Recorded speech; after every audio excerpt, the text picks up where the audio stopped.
So in this video I'm gonna take a look at something I built a few days ago. It's very small, it's not really an impressive design. I mean, it has lots of problems, like I would say it's not really finished at all. But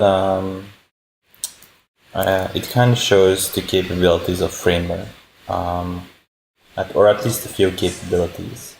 So one of them is this scroll area here, and the way it's constructed is that you have this layer here, a scroll area, but actually links to another section where we can basically manipulate what is in the scroll area.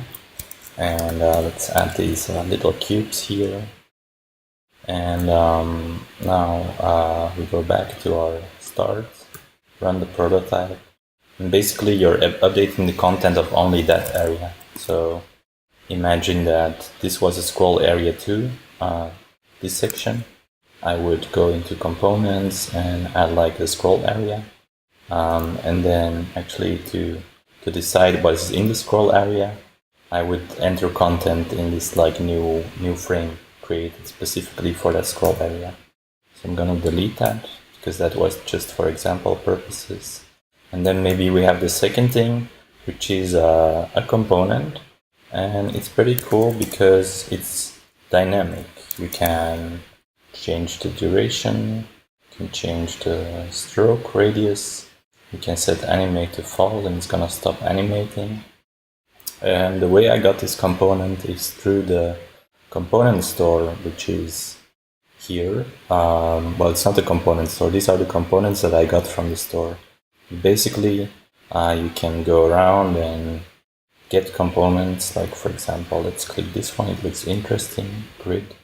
A grid component that allows you to lay out dynamically fluid grids. Then you can press install, and basically it's gonna download that component, and then you go back to your design.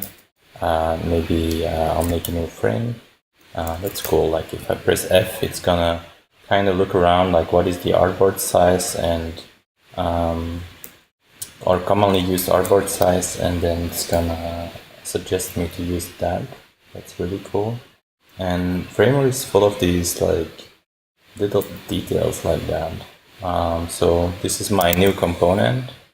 I have never used this component, but that's pretty cool.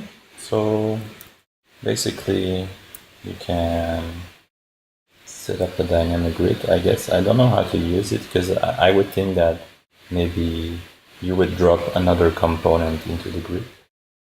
No, that doesn't work. Like how would you actually customize the content that is in the grid? I think maybe it's not possible. It's can change the colors, and that's basically it, I guess. The code. I'm gonna continue my explanation. I don't know about this component, but basically the idea is you can get components from the store, then they go into this installed section, and then you can use them in your designs. And next up, I have this here, which is my main screen. And well, it was prettier before, but Framer didn't save my data, there was a problem. But basically, here we have some kind of instance system going on. And we also have a link from one screen to another.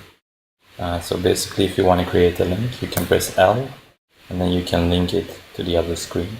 Then in your prototype, you click, and it goes to the next screen. And then here we have all these kind of like dynamic components, like this is really a YouTube component that well, actually works in your prototype. So it's pretty cool to just be able to create things that are really interactive, I guess. And the basic innovation of Framer, not really basic because it's quite cool, is that every component or some components are made out of code. So we can basically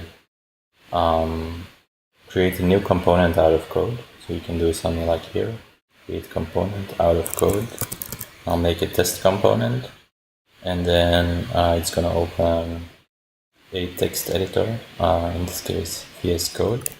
I'm just gonna hit save, and this is my test component, hello world, but I can change it to another text, and it's gonna show, don't think it's immediately gonna update, because here we have the default props and we just updated the default props, so it changed the text in the base component. But yeah, you can change some things around, like you can change the color, you can start typing a bunch of like your actual React code that you wanna use here inside. So it's pretty cool thing. And I guess it's a new way of working that's gonna be interesting from when Framer X releases on, where I guess prototypes will be much more interactive, and it's gonna be possible to test a lot of stuff in the design phase that maybe previously we needed HTML for. So yeah, that's my overview of Framer. I hope you like it, and if you have questions, just let me know.